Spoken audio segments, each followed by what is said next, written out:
Number 10. Mr. Sinister. We were so close to getting Mr. Sinister in a film. He was hinted at in Fox's The New Mutants, which was basically held hostage for quite some time after the merger between Disney and Fox happened, and then when it was released, it didn't do so well. I still feel like there was stuff that was meddled with there, despite Josh Boone swearing that the cut that got released was basically untouched by the studios and was totally his intended cut. I do not buy it. I'm sorry, Josh Boone, I don't believe you. One of the things the film sets up though is a property where Nathaniel Essex could study mutants and even turn them into his weapons under the guise of helping to rehabilitate them. This place was known as the Milbury House, which was of course Mr. Sinister's ancestral home in the comics, and Milbury is actually a name that he uses while traveling abroad in the comics after becoming Mr. Sinister, kind of like one of his undercover names. It was the surname of his wife, Rebecca. It would be really cool to see a movie that solely focuses on Sinister, as he's such a complex character, and recently there's also been a sort of like Jekyll Hyde element added to his origin story that I think could make for a great X-Men horror film spinoff. And considering that's kind of what the New Mutants felt like it was doing, it was like a little bit like teen coming of age as well as a horror film. I really want that to happen. And friends, before we move on to our next spot on this list, if you love what we do here at Top 10 Nerd, do not miss out on all of our cool content. Make sure you click that subscribe button and ring that bell so you get all of our notifications. Number 9. Mr. Freeze. While Mr. Freeze has made a few appearances in live action, he has never had his own solo film. He is one of the most complex villains around, which is why I think he would actually be a pretty admirable candidate overall. Mr. Freeze would be an interesting character to explore, considering he was made to be so altruistic in terms of his reason for villainy, and over the years he's just like become like more and more altruistic. However, some have taken him too far, I would say, to the side of sympathetic villain, and it would be nice to see a film that more finely strikes a balance on kind of where he stands between being a villain but also like having his reasons. For those who are unaware, Mr. Freeze isn't just a man obsessed with cryogenics. He's a man and scientist whose interest in cryogenics turned to obsession after his wife Nora was diagnosed with an incurable disease. Rather than lose her, he decided to freeze her until he could find a cure. And there's also been other versions of the story where it's not just about him helping her. She may not even have been his wife. They may have never been married. He might just be obsessed with this woman. So there's lots of layers you could play with there. And his whole goal is apparently to protect Nora, preserve her, protect her, and that tends to be his motivation for turning to crime in terms of how he and his story are depicted in the modern era. Now, whether or not she's actually his wife, you could play with that, I think, in the film. I think it could be interesting.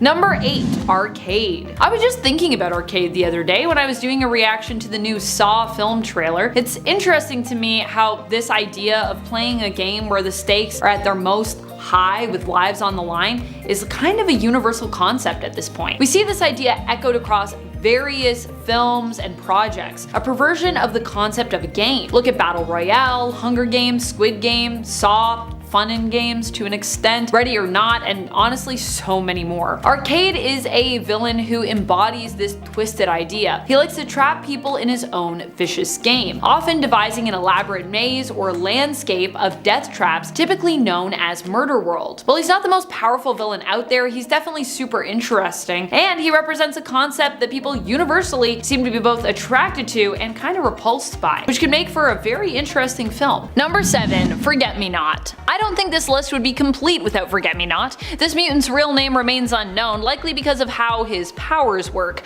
Forget-Me-Not's mutant power is that he is basically undetectable. No one, even people who have met and know him, is able to remember his existence.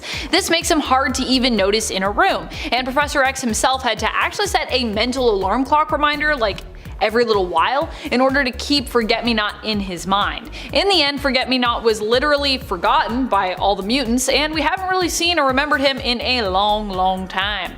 He was spotted, however, momentarily in issue 9 of X Factor for those that were really keeping an eye out for him, but that was only in the corner and background of one single panel as far as I know. So I don't know if we can classify that as any major return for this character, who still seems to have gone unspotted by some and definitely seems to remain forgotten. sadly. Number 6. Gentle. Gentle is a mutant from the nation of Wakanda. He made his first appearance in the 2004 series New X-Men in issue 23. Nesno Abidemi had it rough when he was younger, as his father was Russian and his mother Wakandan, which meant he grew up always being treated and feeling like an outsider. His power grants him superhuman strength, as his muscles can rapidly expand in size, making him super strong, but also at the cost of being in immense pain, both physically from the expansion and due to psychological trauma that he carries with him from his past. Because of this, Gentle is covered in unique and iconic vibranium tattoos, which help with the pain and also help him to better control his powers, preventing him from overexerting himself and potentially dying while using them. Gentle is a really cool character, and although you may have spotted him partying it up on Krakoa, he hasn't been given much to do as a key player in any of the current X books just yet. Number 5. Bandera. As someone who is currently reading the original run of Wolverine, I can't in good conscience create this list and leave out La Bandera, a favorite supporting character and mutant of mine from that series. La Bandera made her first appearance in the 80s Wolverine series in issue 19. Bandera went on an adventure with Wolverine where she helped him put a stop to the tyrannical and militaristic rule of President Caradid in Tierra Verde, also helping Wolverine to defeat an ancient monster that Caradid had unleashed known as Spore. In the end, she stayed behind in Tierra Verde to help the people there transition to a more democratic form of government. She wouldn't even get to remain alive for a decade in the comics, being killed off in the mid-90s in an issue of Captain America. The island of Krakoa and the planet Mars are now where mutants call home, and resurrection protocols are in place to bring all fallen and lost mutants back, but we still haven't spotted Bandera yet for some reason. Where's she at, the 5? Bring her back! I'm looking at you, all 5 of you mutants that are resurrecting everyone. Get to it. Chop chop. Number 4. Mimic. Mimic started off as an iconic mutant villain when he first appeared in X-Men issue 19. He has resurfaced in the comics on more than one occasion and was mentioned, but we haven't seen what he's been up to lately on the mutant island nation Krakoa. All that we know is he's probably there doing something? Mimic's powers allow him to copy the powers and skill set and level of those within a certain vicinity to him. He was like the original Rogue or Hope Summers when it came to his mimicry abilities. Over time, some of the abilities he's taken, those of the original X-Men, set at their power levels that they were at originally, became permanent for him, and he no longer needed them nearby to use said powers. So he has those ones permanently. But it should be noted that they're capped at original level. Number 3. Caliban. Caliban made a brief appearance in the 2019 X-Force series in issue number 1, but only so that he could basically get shot in the chest. Yeah. Otherwise, although Caliban has been one of the main Morlocks that we've come to know in the comics over the years, he hasn't really made a lasting impression in any of the current X books, more acting as a victim in the brutal Krakoan massacre that rounded out the end of that first issue. Caliban has never really been depicted as a super powerful mutant, but he is an important character in terms of the story and the history of the X-Men. His mutant powers allow him to sense and detect other mutants, and other than that, his powers are conditional, really only kicking in when his life is threatened, granting him super strength and the ability to absorb and multiply the fear of others. Number 2. Lila Miller. Lila Miller is the wife of Jamie Madrox, Multiple Man, who we've seen quite a bit throughout Krakoa and the X-Books, as Jamie's dupes generally are used to undertake various massive work efforts on the island and off the island. Whether he's aiding in Krakoan medicine and drug production, or helping to sew and create everyone's Hellfire Gala outfits at the behest of Jumbo Carnation. But while Jamie has been everywhere, Layla has been almost nowhere in sight. We do get a brief glimpse of her more recently through a computer screen, and then throughout a couple in-person panels in X-Corp issue number 3, where we learn that Jamie's and Layla's son, Davey, is about ready to take his first steps. Yay! Layla wants Jamie to leave the lab to come home and witness those steps, but Jamie responds that the launch he's supervising is too important and he can't leave. Layla frustratedly hangs up on him, and Jamie later sends a dupe in his place, planning to later absorb the dupe and therefore acquire the memories of being there with his son. But other than these few moments, Layla has been MIA. I know she's busy with Davey, but it would be really cool to see her in action, as she's a really cool mutant and a really cool character. So bring Layla back, please. Number 1. Destiny. Destiny is probably one of the most anticipated mutants to return. She has not been forgotten by her wife and lover Mystique or by readers, but pretty much everyone else on Krakoa seems to be interested in forgetting about her. But still, using her journals to likely try and figure out the future to come based on her prophecies. At least I assume that's what Moira McTaggart is doing with those journals. I especially want Destiny to come back because I just want to see her and Mystique reunited, and because I kind of want Mystique to sow chaos and destruction and just generally raise hell in order to get Destiny returned. And then I want to see that payoff, like I want to see it actually come to fruition. Just sounds like a cool story. We'll likely be getting something to that effect in Inferno, but only time will tell if Destiny will return or not, before, during, or afterwards. She might not return at all, because Madelyne Prior is also coming back, so Inferno could be about that too. Number 10. Goblin. Goblin was a pretty interesting and unique mutant who first appeared in the pages of Alpha Flight in issue 48 back in 1987. Goblin is the twin sister of Pathway, Laura Dean. Both siblings have been members of Alpha Flight in the past, as well as Beta Flight and Gamma Flight. While Goblin was in her mother's womb, they actually sensed early on that she was a mutant because of her unusually goblin-like appearance. Her parents wanted to abort her because of this, so her sister, Laura, who was in there with her instinctively, used her own mutant powers to teleport Goblin to Live World for her safety. For a long time, people actually thought Goblin was Pathway and that Laura could actually just transform into Goblin. Eventually, Laura and Goblin, as well as everyone else, would learn the truth about their relation to one another and their swapping of places throughout Laura's life. Goblin and Pathway have both not been seen for years since they left Department H. Goblin's mutation has resulted in her being super agile, possessing a unique appearance, and having a slight healing factor. It'd be cool to see, I think, both Goblin and Pathway return. They've been gone for so long. What are they up to? Where'd they go? Guess they're just roaming around in Canada? Number 9. Hijack.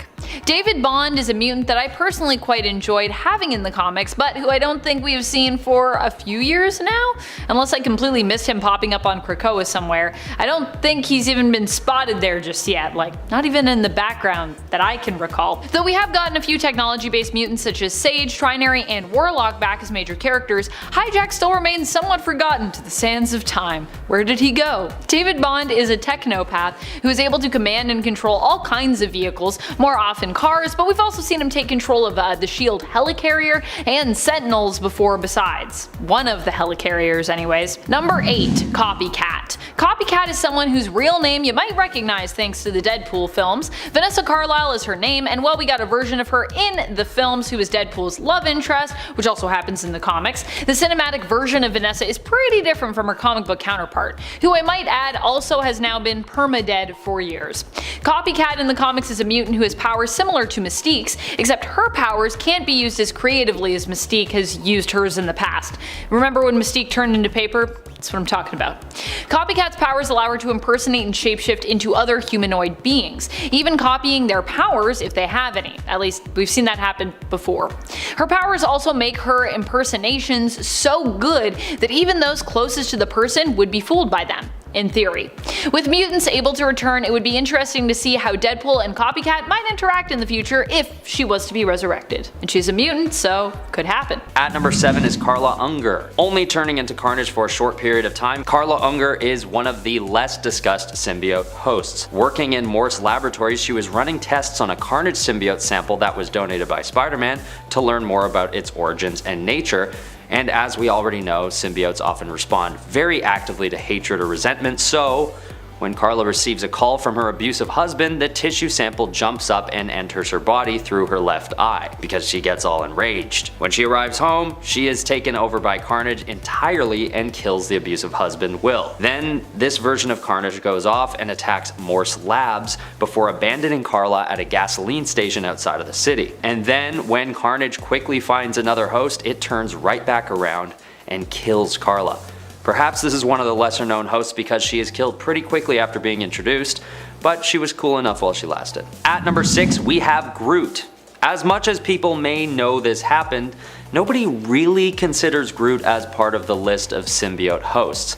Maybe it's because he was turned at the same time as the rest of the Guardians of the Galaxy. Or Rocket Raccoon and Drax at least. The way that this happens, for those of you who don't know, is that Agent Venom had been traveling through space with the Guardians when the symbiote started to communicate with the hive mind once again. And although the symbiote seems to have been tamed at this point, it begins to respond to its instinctual nature and detaches from Agent Venom, taking over a number of heroes, including Groot. Groot Venom then wreaks havoc on the ship, breaking everything in its path, yelling out, "I am Venom." which is a fun little touch. At number 5, we have Tarna's symbiote. In her normal form, Tarna is a Skrull who used a symbiote to protect the cosmos as an agent of the cosmos. She makes it her duty to follow Flash Thompson's Venom around to gauge if he would have what it takes to be an agent of the cosmos as well. But something goes wrong during a confrontation with Flash and Tarna is seemingly killed. Quite easily too. She eventually returns and is then taken over by one of Null's symbiotes. So if we're gonna count this second instance as her most notable time bonded with a symbiote, it is a pretty minor event, much like the encounter with Flash Thompson. Nothing against the character, Tarna is great, but her time as a symbiote might be left out of some conversations because her usual symbiotic form was with one of her own unnamed symbiotes. And then further because her time with one of Null's symbiotes was so brief.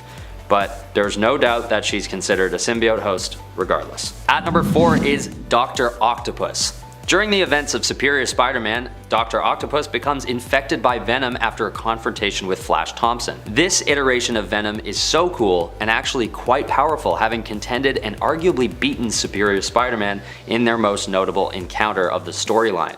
He also faces off against and actually contends with the Avengers, although they luckily are able to subdue him and take him into custody after the fight. I'm not going to say that Doc Ock is forgotten as one of the Venom hosts, but he definitely isn't referenced enough considering his pretty impressive run with the symbiote, and the naturally cool look of the creature, not to mention. At number 3 is Angelo Fortunado. This symbiote host is often forgotten because of his short and rather insignificant run with the Venom symbiote. After Eddie Brock sells off Venom at an auction, which I think is just an insane thing to do, but I digress, and basically Angelo's father buys it, his goal is to make something of his son, who had always been ridiculed by his peers. When Angelo pairs with Venom, he immediately loses control and attacks the school where Peter Parker works as a teacher, and he even kills a former classmate of Peter Parker in the process. But Spider-Man fights back and beats him pretty badly, leaving Venom to retreat.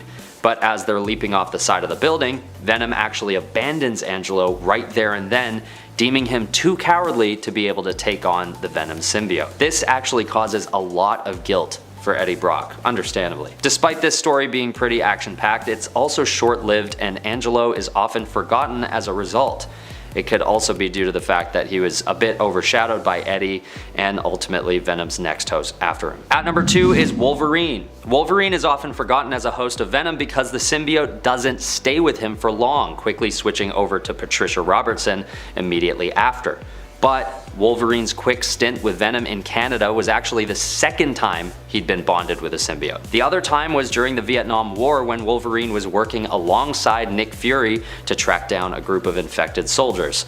These two instances are small footnotes in the grand storyline of the Venom symbiote, but they are legitimate nonetheless. Wolverine has just been around for so long that maybe we're all just used to him having epic run-ins like these at this point.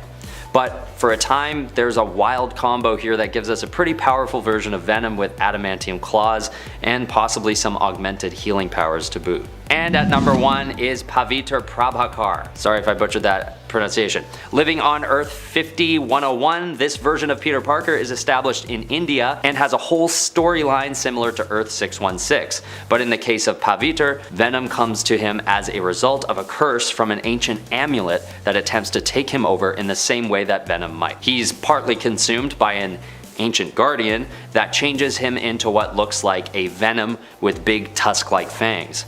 But soon after, he's able to shatter the amulet and banish this Venom-like monster for good. This character is barely ever acknowledged when listing symbiote hosts, and it may just be due to his storyline not being so popular, at least with Western audiences. Although if you love this storyline, I'm sorry, I know there are also fans out there. But it just seems that this host doesn't get much recognition very often. Maybe it's because the symbiote is never referenced as an actual symbiote in the story. It's only referred to as an ancient being. So maybe people just don't consider it to count as a version of Venom? I think it counts though. I think it's just Venom. They're just in a different storyline. Let me know what you think. At number 10, we have Thunderbolt Ross. Not usually referenced as a host of a symbiote, General Thaddeus is affected by gamma radiation and transformed into the Red Hulk. He even gets himself a membership to the Avengers, but people often forget that he himself was also overtaken by the Venom symbiote. During a crucial moment while Blackheart is attempting to merge Sin City with his own dimension, Ross is granted both the Spirit of Vengeance and the Venom symbiote. This makes him the only character to ever don the titles of Hulk, Ghost Rider, and Venom all at once. Maybe people forget simply because his other abilities overshadow the moment he spends as Venom, which makes sense. There is a lot going on for this character in that short period, but he's still a legit Venom host no matter which way you slice it. At number 9, we have Dr. Carlin Malice. This host may sometimes be left on the sidelines simply because he was never quite as powerful as Carnage or Venom, or even any of their other offspring for that matter. This character was something of a superhero fanatic who made it his goal to become one himself. He was taken over by the Carnage symbiote, which allowed him to walk again, having previously been paralyzed from the waist down. But something about his story led him to be swept under the rug both by superheroes within his world and readers alike. It's most likely due to the fact that he actually became a human/symbiote hybrid and actually survived the process of being taken over by Carnage, so his powers weren't quite as impactful as time went on. He was also second to the Cletus Cassidy Carnage, which left him with big shoes to fill. And maybe some just argue he never did. At number 8, we have Mavis Trent, or Payback. Mavis Trent is one of the only case examples where a symbiote bonded with a host and didn't turn them into a supervillain. Payback probably doesn't get spoken about as a symbiote very often, possibly for this exact reason, in that she doesn't resemble the usual telltale signs of a symbiote. She's part of the True Believers team and often appears in a state of bliss, actually having the ability to fly, on top of the usual speed, stamina, and strength increases. There isn't much info about her online, but it can be assumed that perhaps her legacy was hidden by her unusual behavior and power set as a symbiote. She also has powers to harness electricity, which is not a typical power granted by a symbiotic bond. But alas, she is a symbiote through and through. Number 7, Kite Man. Kite Man might be flying a little higher now that he's become a fan favorite thanks to his appearance in the Harley Quinn animated series, but we still have yet to get a live action version of this character. Honestly, the Harley Quinn animated series has also left me wanting more Kite Man as well. That combined with the amazing cosplays that I've seen based on that version, it's honestly inspired me to want to see Kite Man on a big screen. I could definitely see Kite Man fitting easily into James Gunn's DCU, that's for sure. So maybe James Gunn will give us a Kite Man movie. That would be kind of interesting. I think people would love it. I think it would be as successful, if not more successful even maybe than Peacemaker. Number 6, Madelyne Prior. Obviously, I can't talk about villains who deserve their own movie without highlighting one of my personal all-time favorites, Madelyne Prior. I also may selfishly want her to have her own film so I can get the chance to play her, but honestly, she's one of the greatest characters out there. So even if it wasn't me but someone else in that role, I would still be just super excited to have her up on the big screen. But Marvel,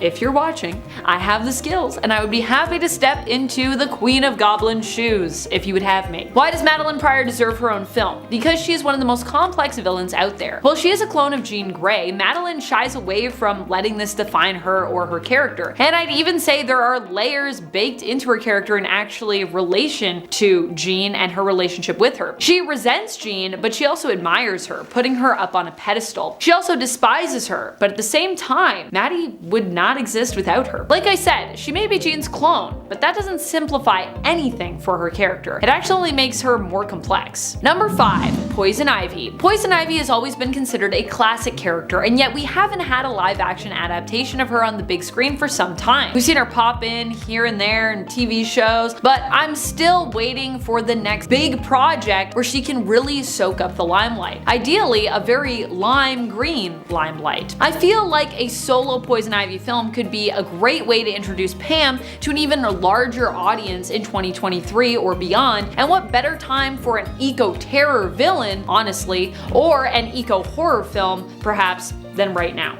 This is basically what we're just dealing with on the everyday. So there's a lot you could play with, and I feel like people would be super here for it mentally. Number 4, Destiny. Destiny is a villain that until recently most folks had forgotten about because she was dead. In the films, she doesn't even really exist. And while I didn't mind the weird love triangle turned kind of love square in the X-Men First Class films between Mystique and Magneto and Professor X and Beast, I would like to acknowledge that those films pretty much erased one of Mystique's most important relationships from the comics. If not, I would say the most important relationship. The love between her and her wife, Destiny. Destiny for many years was allied with Mystique, and together they even adopted Rogue, with her being their daughter that they raised together. I would love a feature film that showcases Destiny and also highlights the love story of her and Raven. It would really be nice to have, considering how for so many years comic book censorship actually prevented them from even being a firmly established couple in the comics, despite that always being Chris Claremont's intentions for their relationship with one another. Like literally, they were supposed to be the moms of Nightcrawler, and then that never happened. It's all censorship, baby. Number 3, Brother Blood.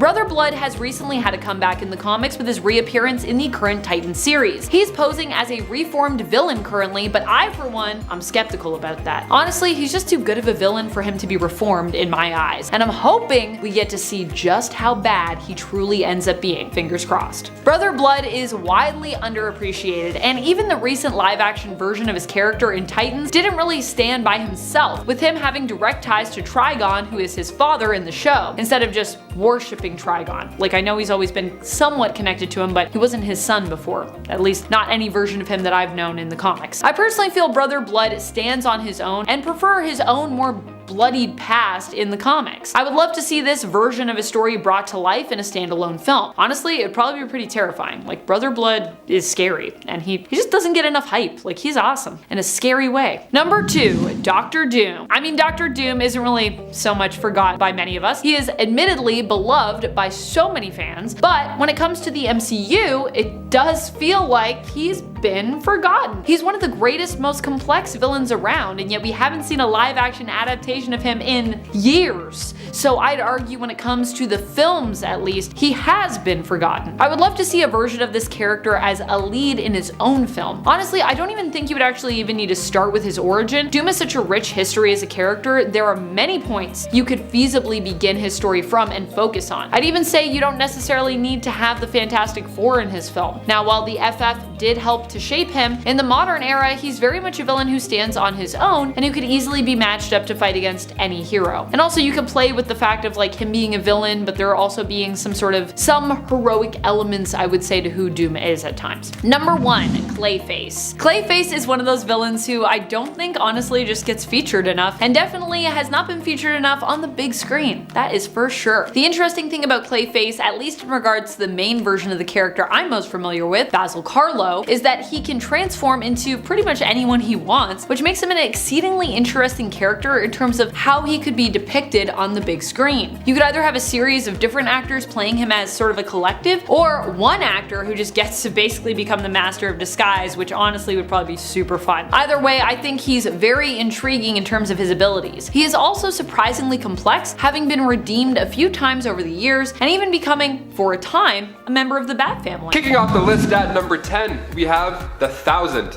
aka Carl King.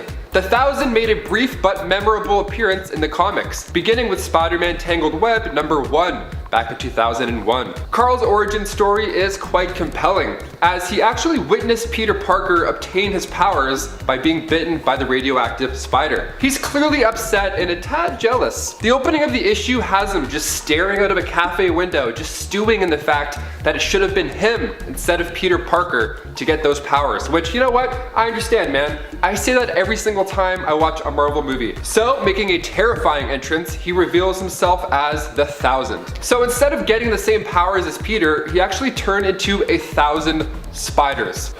No, I don't like that. I feel sick looking at this guy. The last page of his first issue really pulls you in. It's his skin suit, like it's his skin as a suit, just chilling on a coat hook, while he takes over Miss Peyton, even revealing that he ate her from the inside out. He's a bunch of spiders that take over your body. No wonder we didn't hear much about this guy. Yuck. Next, get out of here. And before we move on with our list, guys, if you haven't already, please toss us a like down below. It's a big help to us here at our secret underground bunker. Thank you so much. Okay, back to these crazy villains. And coming in at number 9, we have the Spot. Making his first appearance in Peter Parker the Spectacular Spider-Man issue 98, the Spot isn't exactly the coolest villain per se.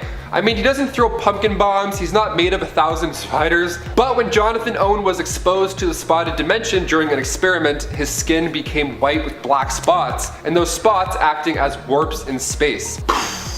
Honestly, this character is super unique. In his second issue, you really see what he can do. He uses these portals to punch through space and hit his victims far away. He holds these portals like frisbees, and personally, I would love to see this guy fight Doctor Strange. The whole portal versus portal action alone would be mint. And they're both doctors. So why hasn't this happened yet? I don't know. Seeing Spider-Man use his portals to hit Thanos in Infinity War makes me think if the Spot was in a Spider-Man movie, it would be just hours of that. And honestly, that would be sweet. I'm here for it. I wish I was the Spot. Scratching your back would be so much easier. Instead of reaching and trying to pull your shoulders out, no thank you. Much better. Coming in at number 8, we have Swarm. Oh, you thought I was done with disgusting Swarm villains. No, think again. Fritz von Meyer made his debut in Champions issue 14 back in 1977. And as you can probably guess by his name, yes, he's made of a swarm of bees. Kind of like the 1,000, except somehow worse. He's also a scientist. So for sure worse, definitely worse. He used stolen gold to pay for all of his projects. So he's a Nazi beekeeper who steals gold. Great. You're a villain. You did it. So it's no surprise we haven't heard much about him. I mean, what a weird character. One day he found a beehive that was not like any other. So Fritz made a device that hoped would reawaken these bees, which he thought were like the end result of a mutation with a nearby fallen meteorite. The bees woke up, but then they continued to attack and kill Fritz, the beekeeper Fritz. No, not him. And then his consciousness was spread out through all of those bees, and now you have the swarm.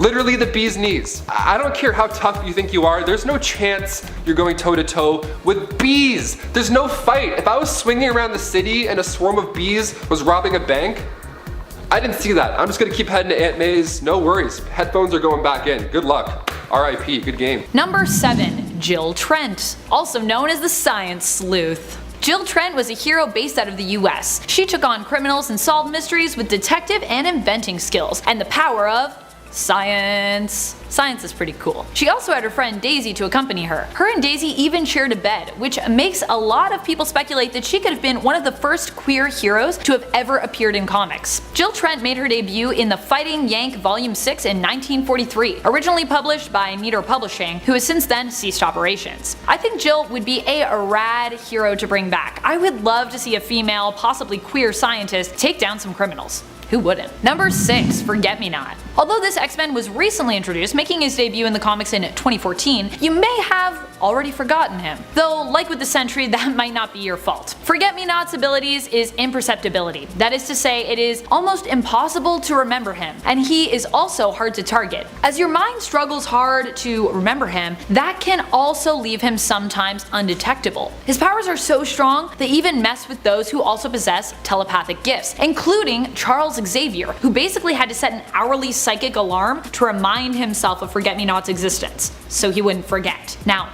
that's someone who everyone could forget about. Wait, who are we talking about again? Number 5, Cyber 6. When it comes to this hero/heroine, I mostly think back to the cartoon series inspired by the comics, and watching it late at night on TV as a kid. The cartoon series, by the way, was actually produced in Vancouver, Canada, fun fact, though the animation was done in Japan. The comic book series, like the cartoon series, also originated in the 1990s. The comic series originated in Argentina, although it was published in Italy. Cyber 6 is a story of a genetically engineered woman who goes by the same name. She escaped her creator, a Nazi overlord who seeks world domination. Living in the city, she adopts the identity of a male literature teacher named Adrian Seidelman by day, and fights off her creator's creatures at night, who have been sent after her. Cyber 6 also uncovers many mysteries in regards to her past, fellow siblings known as Cybers, and her evil creator's dastardly plots. Number 4, Captain Ultra. We may forget this hero for good reason. When Captain Ultra is first introduced in the comics, making a brief appearance in Fantastic Four Volume 1 issue 177, it is revealed that he has a fear of fire. That's one of the first things we learn about him. Yep. And when I say he has a fear, what I really mean is he is borderline terrified, to the point that someone lights a cigarette, just lights a match, and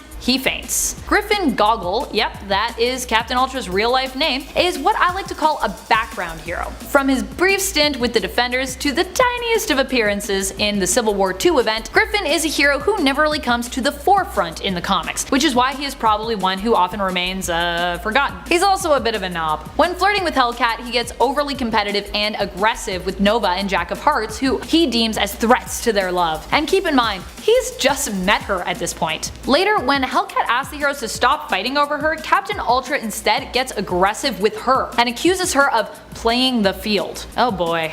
Maybe a hero better forgotten. Number 3, Scorpion. Wait, no, not that Scorpion.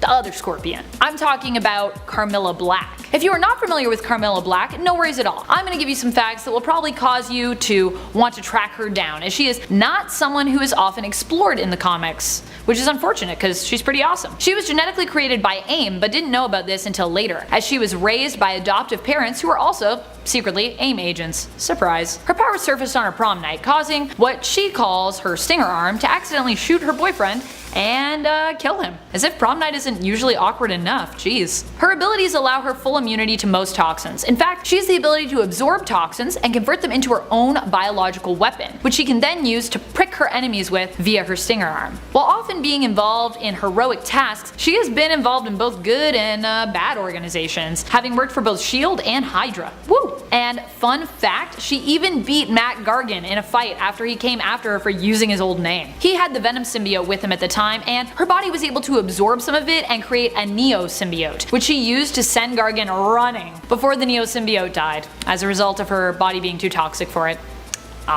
Number 2, Azrael. Whatever happened to Azrael? You might remember this controversial hero as Batman. After the events of Nightfall, Bruce Wayne is forced to relinquish his title while taking time to heal after he had his back broken. He entrusts Gotham to Azrael and asks him to watch over the city and take up the mantle of Batman while he's away. Jean-Paul Valley was trained to be used as a tool by a radical and evil religious group called the Order of Saint Dumas, a group who were once part of the historical Knights Templars. Ooh. And unfortunately, this resulted in him being, well, a little crazy. He regained the city as Batman, taking it back from Bane, and then began a brutal onslaught of vigilante justice. While he didn't kill Bane, he brutalized him and every other criminal he came across, no matter how minor. He actually almost killed the Joker. It was his lack of restraint and madness that ended up leading to his downfall as Batman. And when Bruce returned, the two ended up having to battle over the title of Batman. Jean-Paul was reluctant to give it up. Once forced to give it up by Bruce, who won the fight, he wandered homeless and crazy for a while. He ended up defeating the Order of Saint Dumas eventually, whom he realized were his enemies, but after that he basically just became Bruce's and the Bat family's assistant, helping him whenever he was called upon and acting on Bruce's every order. He died and was briefly resurrected as a Black Lantern, but it would be nice to see a real return of Azrael in the comics. Maybe a story where he tries to find and follow his own path? Number 1. Stardust, the Super Wizard, one of the oldest superheroes on our list. Stardust, the Super Wizard, comes to us from the Fantastic Comics collection. He debuted in issue number 1 in 1939. The series was published by Fox Feature Syndicate, and each issue had a collection of short heroic stories. While you may remember the main hero, Samson, Stardust is one of the others that have fallen by the wayside. Probably one of the first cosmic heroes. Stardust is often seen flying around outer space trying to bust criminal space wizards. Yeah, apparently criminal space wizards were a thing back in the 1930s.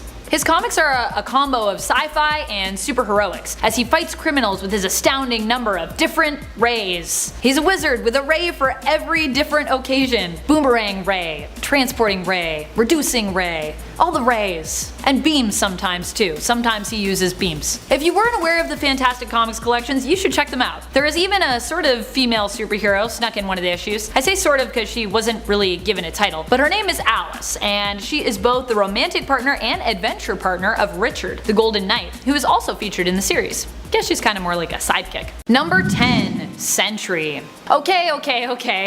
I know we all probably are familiar with the Sentry ourselves, but we can't have a list about forgotten heroes and just not mention the Sentry, the greatest hero that the world forgot. Sentry has a super sad story, so grab some tissues and hold them close while I regale you. Robert Reynolds was an addict who, after sneaking into a lab late one night looking for a fix, stumbled upon the Golden Sentry formula. After he had quaffed the formula, I love that word, coiffed. He was transformed into the Sentry, an amazing hero with a slew of powerful abilities. We're talking flight, teleportation, molecule manipulation, super strength, and super speed, virtually invulnerability, to name a few. Unfortunately, Robert's mind was unstable, and while embodying the superhero Sentry, he also became his antithesis, the Void. In a last-ditch attempt to save the world from the effects of his supervillain alter ego, Mr. Fantastic was forced to create a device that would make Robert and the whole world forget about the Sentry, hoping that it would destroy the Void and protect Robert from the darker side of himself. So yeah, we didn't really forget about him, but everyone in the comics forgot about him.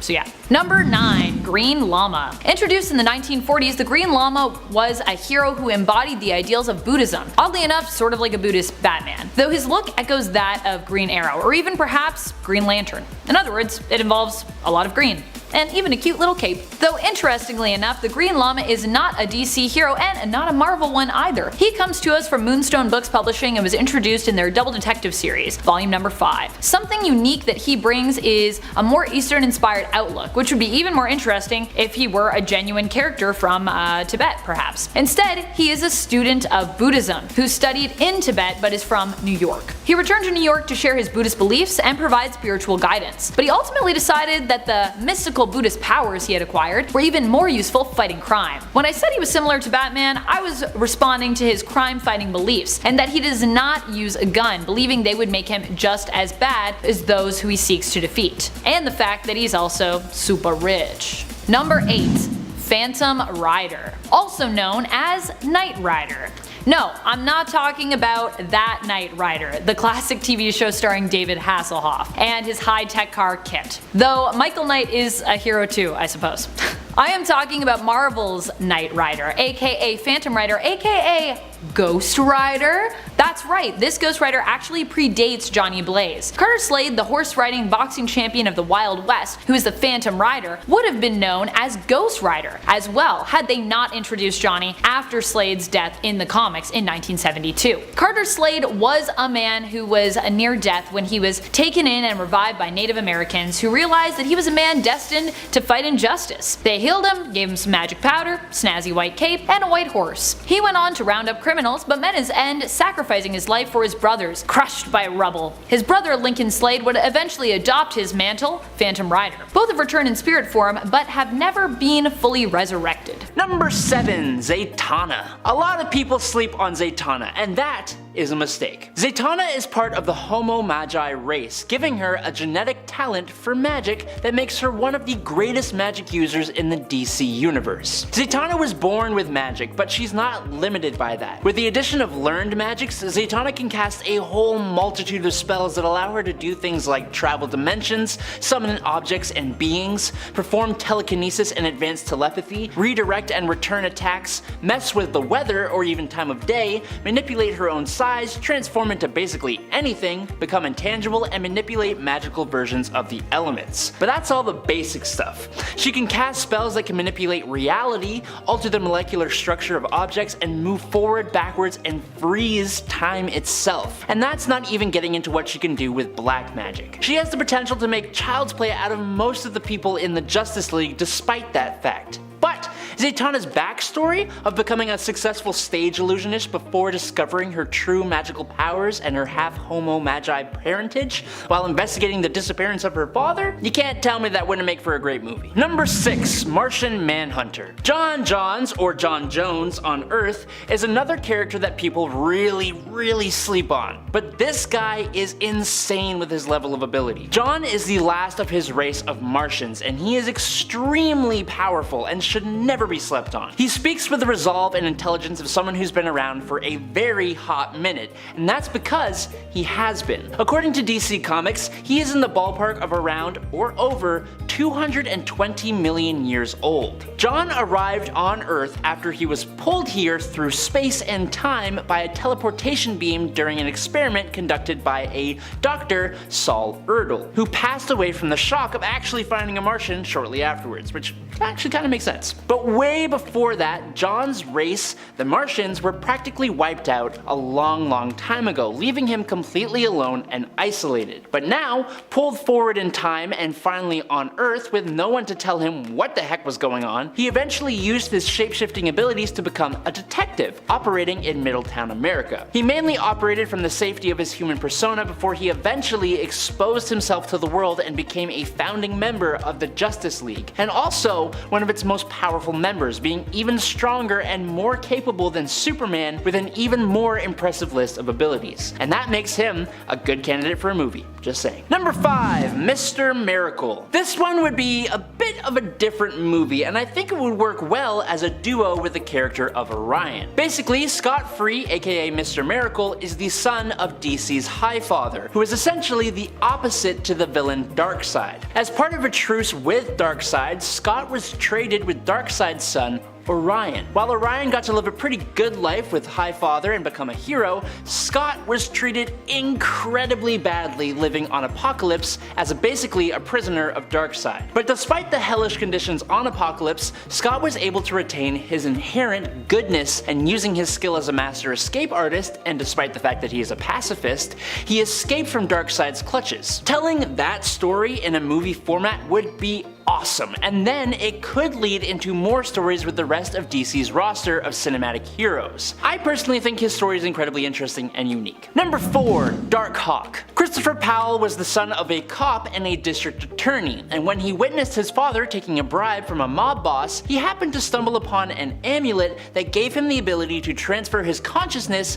to the Darkhawk armor. This ancient Shi'ar magical armor is very cool, and it gave Chris quite the set of abilities. Obviously, the classic superhuman strength, speed, durability, agility, and reflexes are all here in excess, but the armor allowed for armament conjuration from the extra-dimensional expanse, whatever that means, and basically had untapped potential. As time went on and he eventually gained the ability to go to space, he learned of the Shi'ar origins of his suit and of the fraternity of Raptors, that are basically like Marvel's over-the-top, super cool space cops. Almost like Green Lanterns, but cooler and less utilized. I'm just imagining how Darkhawk could fit into the MCU's ever-expanding roster and stories, and I think it would be a missed opportunity to not include the character. Number 3, Starbrand. Starbrand isn't so much a singular person as it is a power in and of itself. Right now, the current Starbrand in the 616 universe is Brandy Selby, the daughter of Suzanne Selby, who became the Starbrand after the one before her,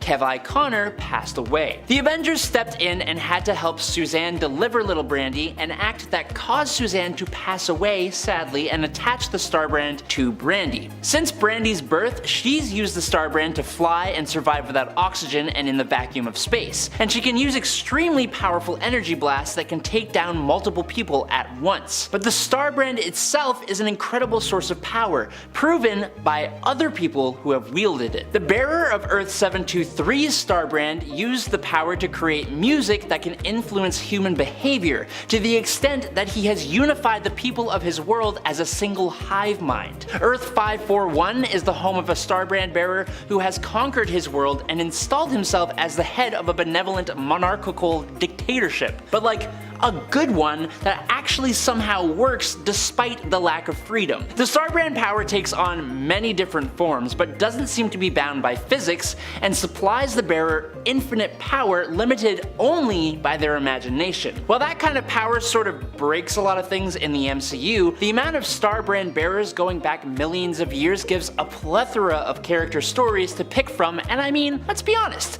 someone being granted an ancient incredible power is a classic basis for a superhero movie. Number 2, Nightwing. Now, Nightwing is in no way a forgotten hero, not even a little bit. But explain to me how we have had around 11 Batman live-action movies, and I don't think Nightwing has appeared as Nightwing in a single one. Well, now I don't want him just featured, I want a full-on Nightwing movie in Bloodhaven with little to no Batman. Of all the members of the Bat family, Dick Grayson was not only the very first, but for a lot of people, including me, he is the favorite. Born to a family of acrobats, orphaned and then taken in by Bruce Wayne, Dick became the very first Robin, appearing in Detective Comics number 38 in 1940, created by Bob Kane and Bill Finger, and illustrated by Jerry Robinson. As you can imagine, he has a long history, and as such, a large amount of experience and proficiency. He was the leader of the Teen Titans for a while, and when his Robin career came to an end, he became Nightwing to honor another hero by the same name from Krypton, Superman's home planet. He has gone on to take the Batman mantle a couple of times, but honestly, it was in 1995 and 1996 when he received his own stories that he really became his own. To set Nightwing apart from Batman, he was given his own city, the decaying harbor town known as Bloodhaven, which was just north of Gotham. It allowed him to be close enough to Gotham to stay part of the Batman family, as well as have his own city and series of adventures, and honestly, some of them are even darker and somewhat better and more compelling than some of Batman's own stories. And finally, in at number 1, Blue Marvel. A former Marine and scientist turned superhero, Adam Brashear is not only one of the strongest heavy hitters in Marvel Comics, but he is also one of the smartest characters and one of my absolute underutilized favorites. His origins take place in the 1960s during a project to use antimatter as an energy source. Adam and his best friend Connor were caught in an explosion that turned Adam into a living, stable antimatter reactor. Luckily, this also gave him superpowers, which he used to become the masked hero known as the Blue Marvel. Unfortunately though, Connor became unstable both physically and mentally and became the incredibly powerful villain Anti-Man. During one of their biggest and climactic fights, the Blue Marvel's mask was torn, revealing to the world that he was African American. Due to the socio-political climate of America in the 1960s, President John F. Kennedy asked Blue Marvel to take an early retirement to ease racial tensions. It wasn't until decades later in the modern age that Adam would once again step up as the Blue Marvel, one of the most interesting and powerful heroes the world has, yet one that often feels really underappreciated.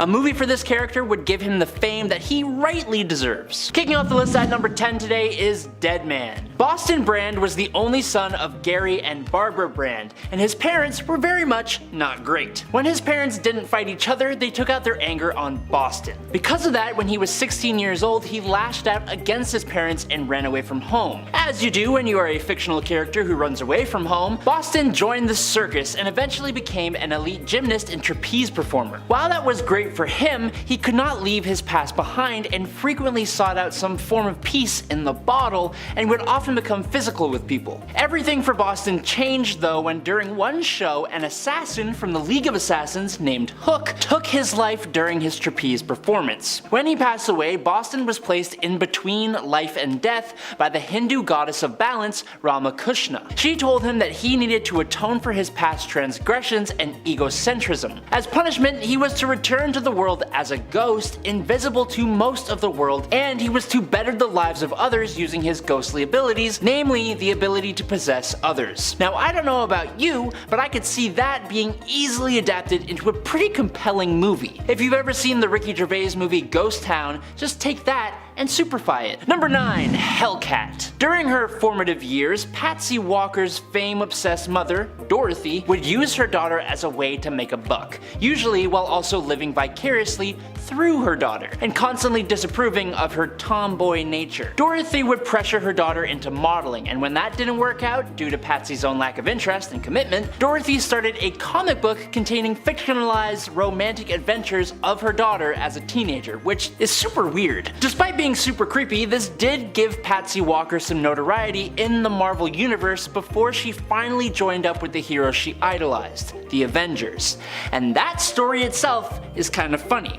Because, basically, using tactics learned from her mother, Patsy blackmailed the mutant Hank McCoy, aka Beast, into helping her transform into a superhero. Patsy tracked down Beast while he was an Avenger and forced him to allow her to accompany them on a mission. During the Avengers ride-along, Patsy found an old costume that once belonged to Greer Nelson, aka Tigra, who could also get her own movie, just saying, but during her early days as the Cat. Now Patsy took the gear for herself and assumed the identity Hellcat. Thanks to the suit, her natural ability plus experience over time with training from Moondragon and her husband Damon Hellstrom, Hellcat has become a force to be reckoned with in Marvel Comics. I think her origin story is pretty damn unique, and I think with a little tweaking it can make for an impactful and pretty awesome movie. Number 8. The Question. Vic Sage, aka The Question, is one of the greatest detectives of the DC universe. Yes, even ranking upside along Batman. Despite having no superpowers, his analytical abilities, finding clues which are overlooked by most people, plus his skill as a fearsome interrogator and martial artist, somewhat on par with Batman, and his faceless mask made of an experimental material called pseudoderm that enables him to change disguises easily, plus his somewhat eccentric personality, make him an incredibly interesting and kinda somewhat creepy protagonist. An old school detective noir movie can easily make him a fan favorite. For any of you who have seen Zack Snyder's Watchmen or who have read the DC comic of the same name, the character of Rorschach was based off of The Question, so we already know that a character like this can work on film. It's just a matter of creating a story that the character can support all on his own. I also think that even a story about his protege, Renee Montoya, would also potentially be even better. And coming in at number 7, we have Mindworm. In Amazing Spider-Man Volume 1, Issue 138, we were introduced to William Turner. No, not that William Turner, although I'm sure he'd be great, he's probably fine. I'm talking about the telepathic, tragic, minor Spider-Man villain, Mindworm. Born with limited telepathic powers, he was the cause of his parents' untimely death, and he suffered from it for quite a while. So he grew up in an orphanage and protected himself from bullies using his mind powers, thus donning the nickname Mindworm. He's extremely smart. He even looks smart too, with his big giant brain head. He attacked Peter once by hijacking the minds of others to do the dirty work, so people just started attacking him randomly. What I like most about this villain is he tries not to be a villain, for the most part at least. He just feels this tremendous guilt after being born this way. I mean, it's not his fault. Number 6, Red Goblin. Green Goblin plus Carnage equals holy shit. Appearing in The Amazing Spider-Man 798, Norman Osborn stole the Carnage symbiote, and then after that, it was just a nightmare. So Norman used the symbiote to eject all of the nanites, but then that ended up creating this monster mash, becoming the Red Goblin. Put them both together, very scary. The rare weaknesses that the symbiotes do have went away once the two had merged, right? So if you think you can use sound or fire to take this guy out, it's your funeral, no way. Green Goblin was fine with those things, so now the Carnage side of Red Goblin isn't affected either. Even the bombs that he used are like these Carnage pumpkin bombs that will like bite you. It's all fused together and it's really intimidating. I'd love to see more of the Red Goblin, let's go. And number 5, Calypso. Making her first appearance in Amazing Spider-Man 209, Calypso is a voodoo priestess who also happens to be the lover of Kraven the Hunter. After gaining her powers from sacrificing her own sister, it's safe to say she took the villain route. So what started out as her being the significant other to Kraven the Hunter soon turned into Calypso taking over the mind of the Lizard and using him. Not cool. You can see this take shape beginning in the Torment 5-part storyline. And with rumors of Kraven the Hunter being casted in the next Spider-Man flick, who knows, maybe we'll get a little sneak peek at Calypso as well. Fingers crossed. Number 4, the Red Vulture. Okay, so we talked earlier about the Red Goblin, so we might as well throw another big red in the mix while we're here. The Red Vulture made his comic book debut in Amazing Spider-Man issue 592, and while some may see the Vulture as Adrian Toomes, the Red Vulture is actually James Natal. So James started off working for the mob, of course, and then after the workload kept increasing and increasing, he requested some help. So his superiors figured it would be a great time to use him as his test subject to make a new super bad. Using the same technology that had created the Fly and the Scorpion, but with a little hint of, memory loss thrown in there, Spider-Man found this monstrosity during a patrol, and he saw him eating a guy. He has acid spit, so it's not too hard to eat a guy. Even Peter gets some acid in his eyes. I mean, where's an emergency eye wash station when you need it? And coming in at number 3, Carrion, aka Miles Warren, made his comic book debut back in Peter Parker's Spectacular Spider-Man issue 25. His powers are pretty amazing. I mean, I would love to see more of this guy. Everything he touches turns to dust. It turns to dust, red dust. It's very bad. He's creepy looking. I mean, he also carries this little pouch side carry bag, so he looks creepy, but he also looks like he's running errands. So, I don't know. He's taking lives, but he's also late for work. He's a weird looking guy. The initial Carrion was actually a clone of the Jackal, but the virus had made it outlive that body. So now we're left with this. super strength, telepathy, levitation, super speed. It's pretty hard to avoid the touch of Carrion, especially when he's motoring. This villain didn't last too long back in the late 70s, but he's interesting enough to check out. So go do that. And number 2.